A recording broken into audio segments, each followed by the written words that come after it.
കടുത്ത വേനലിലൂടെ നമ്മുടെ നാട് കടന്നു പോകുന്നൊരു കാലാണ്. എന്തൊരു ചൂടാണല്ലേ!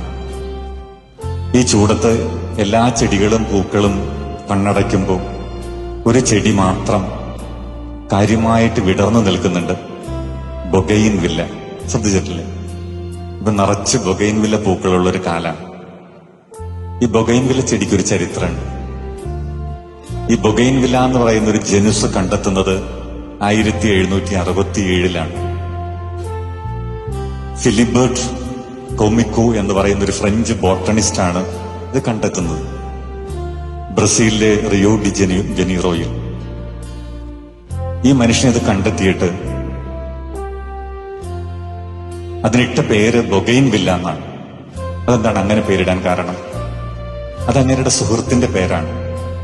ലൂയി ദെ ബൊഗെയിൻവില്ല എന്നായിരുന്നു കൂട്ടുകാരന്റെ പേര്.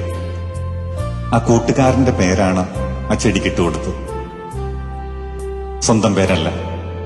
ഒരുപക്ഷെ മനുഷ്യൻ ഭൂമിയിലുള്ളിടത്തോളം കാലം ഓർക്കുന്നത് ഈ ഫിലിബർട്ടിനെയല്ല, ബൊഗെയിൻവില്ലയാണ്.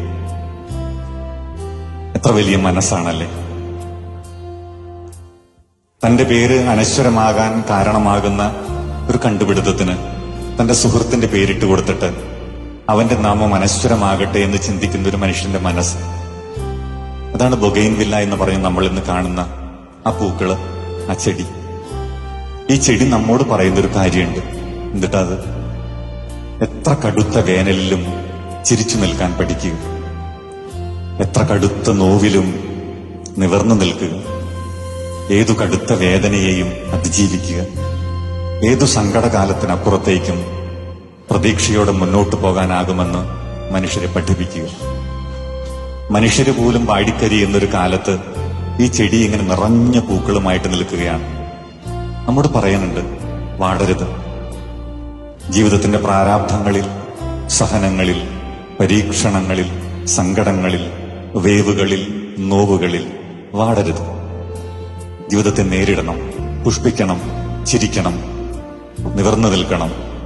നിറഞ്ഞ പുഞ്ചിരിയോടെ ഈ കനത്ത കാലത്തെ നേരിടണം. അപ്പോഴാണ് നമ്മുടെ ജീവിതത്തിന് കുറെ കൂടി മധുരമുണ്ടാവുക. നമ്മുടെയൊക്കെ ജീവിതങ്ങൾ സർവ്വസുഗന്ധികളെ പോലെയാവുക.